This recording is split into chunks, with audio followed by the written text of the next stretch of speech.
Coldplay concerts are known for their magical atmosphere. They're really a kaleidoscope of light, sound, and, just communal joy. During their Music of the Spheres tour, the band continued a beloved tradition, the kiss cam. It's usually a sweet, heartwarming moment where couples share a public kiss, broadcast on the giant screens for thousands to see. On the night of July 16, 2025 at Gillette Stadium in Foxborough, Massachusetts, the vibe was electric. Fans swayed to the music, their LED wristbands glowing in unison, creating this unreal sea of stars.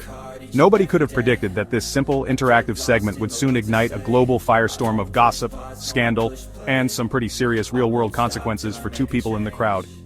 As the band played a gentle interlude, the Jumbotron camera began its familiar search for love in the audience. It settled on a man and a woman who looked cozy and affectionate, leaning in close to each other. They seemed like any other couple enjoying a romantic night out. For a moment, it was just another sweet scene. But when they realized they were the center of attention, their body language shifted dramatically. The initial warmth vanished, replaced by sheer panic. This wasn't the shy giggle or playful wave you usually see. This was different. This was a reaction that screamed that something was very, very wrong. The couple, later identified as Andy Byron and Kristin Cabot, did not embrace the spotlight. Instead, they recoiled as if they had been struck by lightning. They abruptly pulled away from one another, their faces contorting in a mix of shock and horror. They immediately tried to hide, turning their faces away and sinking down into their seats, desperately trying to become invisible to the tens of thousands of watching eyes. Their frantic attempt to disappear only made them more conspicuous. The sudden awkward movement was jarring and unmistakable. It was the kind of reaction that instantly signaled a secret had just been unwillingly exposed on a massive scale. Sensing the awkwardness from the stage, Coldplay frontman Chris Martin decided to address the situation with a bit of his trademark wit. He chuckled and spoke into the microphone, his voice echoing through the stadium. "Either they're having an affair, or they're just very shy," he quipped, trying to lighten the mood. The crowd laughed, but the comment acted like gasoline on a spark. Martin had no idea that his casual joke had just perfectly, and disastrously, captured the truth of the situation. His words would become the unofficial tagline for the scandal, repeated endlessly online and turning an embarrassing moment into a legendary one. It didn't take long for the clip to escape the confines of Gillette Stadium and find a new, much larger home on the internet. Within hours, footage shot on countless cell phones flooded social media platforms like TikTok, X, and Instagram. The video was just irresistible. It had drama, mystery, and a celebrity connection. Armchair detectives immediately went to work, piecing together clues to identify the mystery couple. The internet's obsession with solving real-life puzzles went into overdrive. The clip was shared millions of times, each view adding to the growing snowball of public curiosity and speculation about who these people were and what they were hiding. The couple's identities were soon unearthed. Andy Byron was the CEO of a successful data software company called Astronomer, and the woman with him was Kristin Cabot, the company's chief people officer. The most explosive detail, however, was that both were married, but not to each other. This revelation turned the viral moment into a full-blown scandal. The story now had names, faces, and a juicy corporate angle. High-profile figures like Elon Musk amplified the story by commenting on it, ensuring it reached every corner of the digital world. What started as a moment of public awkwardness had morphed into a very public and very messy affair. The internet did what it does best: it turned the drama into comedy. Memes began to proliferate at an astonishing rate.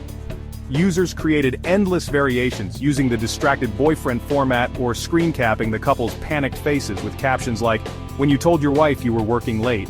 The creativity was relentless, with people editing the couple into scenes from famous movies and TV shows.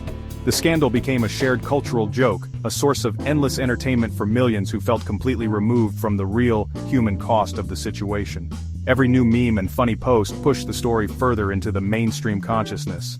The public reaction was a fascinating mix of moral judgment, humor, and a surprising amount of debate. While many reveled in the schadenfreude of watching two powerful executives get caught in a compromising position, others raised questions about the ethics of it all. Was it right for the internet to so gleefully destroy these people's lives? The discussion evolved from simple gossip to a more complex conversation about public shaming in the digital age. Yet despite these pockets of thoughtful debate, the overwhelming tide was one of morbid curiosity and entertainment, proving once again that a good scandal is the internet's favorite spectator sport. The consequences of that fateful night at the Coldplay concert were swift and severe, extending far beyond online jokes. For Andy Byron, the professional fallout was catastrophic. On July 19, just 3 days after the video went viral, he resigned from his position as CEO of Astronomer. The company, facing a public relations nightmare, released a statement that left little room for interpretation. "Our leaders are expected to set the standard in both conduct and accountability," it read, and recently, that standard was not met. The message was clear: the public nature of the scandal had made his position untenable. He had become a liability to the very company he led. The situation at Astronomer was chaotic. The company had to move quickly to control the damage and reassure its employees, investors, and clients. Co-founder Pete DeJoy was appointed as the interim CEO, and took to LinkedIn to address the unusual and surreal circumstances. His post acknowledged the difficulty of the situation, attempting to steer the narrative back toward the company's mission, and away from the salacious details of his predecessor's personal life. The scandal served as a stark reminder of how quickly the personal actions of a leader can impact an entire organization, forcing a corporate entity to publicly grapple with a very human and very messy drama. Meanwhile, Chris Martin and Coldplay found themselves in an uncomfortable position. What was intended as a lighthearted, off-the-cuff remark had directly contributed to a massive scandal that cost someone their job. At a subsequent show in Madison, Wisconsin on July 19, Martin addressed the controversy. He explained the band's intention behind the kiss cam and expressed a sense of regret over how things had unfolded. As a gesture, the band decided to alter their show. During the segment, where they would typically feature couples on the Jumbotron, they instead showed sweeping shots of the entire crowd, a tacit acknowledgement that perhaps it was better to avoid singling anyone out for a while. The incident forced a re-evaluation of a long-standing concert and sporting event tradition. The kiss cam had always been seen as harmless fun, but the Coldplay scandal exposed its potential for harm. It highlighted the risk of putting individuals on the spot without their consent, broadcasting their private moments to a massive audience.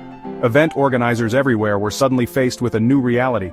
Was the brief entertainment of the kiss cam worth the potential for creating a viral nightmare that could have serious, life-altering consequences for the people caught in its lens? The fun and games suddenly seemed to carry a much heavier weight.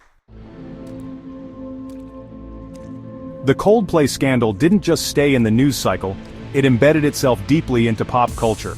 Other musicians and celebrities quickly began referencing the incident in their own shows, using it as a source for fresh material. At a concert just 2 days later, country star Morgan Wallen joked to his audience, "Anybody in here with their side chick or whatever, I think you're safe here." Nickelback's Chad Kroeger warned his crowd to duck if they were with somebody you're not supposed to be here with. Even Oasis frontman Liam Gallagher at a reunion show took a shot, sneering that his band didn't have any of Coldplay's snidey effing camera setup. The world of sports also embraced the joke with enthusiasm. The incident became perfect fodder for Jumbotron antics, which is where the tradition began. At a baseball game, the Philadelphia Phillies and Arizona Diamondbacks mascots hilariously recreated the moment, with one mascot noticing the camera and the other quickly trying to hide its furry face in shame. ESPN's flagship show SportsCenter even opened an episode with a comedic skit that directly parodied the couple's panicked reaction. The scandal had become a universal punchline, a shared cultural touchstone that was immediately recognizable to millions of people across different entertainment spheres, from rock concerts to professional sports. Beyond the jokes and memes, the viral affair sparked a more serious conversation about privacy in our hyper-connected world. Where's the line between public and private space? A concert is a public event, but does that mean anyone in attendance forfeits their right to privacy? The kiss cam, once an innocent diversion, was now seen through a more critical lens. It raised uncomfortable questions about consent and the power dynamics of public entertainment. Can a person truly consent when they are suddenly broadcast to thousands of people without warning? The scandal forced a collective reckoning with the casual cruelty of public shaming. Ultimately, the public's insatiable appetite for the story says a lot about our fascination with celebrity and scandal. Why were we so captivated by the downfall of two relatively unknown executives? Perhaps it's because it combines so many compelling elements: secrecy, betrayal, public humiliation, and the fall of the powerful. It's a modern-day morality play, unfolding in real time on our screens. The Coldplay Kiss Cam scandal serves as a potent cautionary tale for the digital age, a story that makes us question not only the behavior of those caught on camera, but also our own motivations for watching so intently when it happens.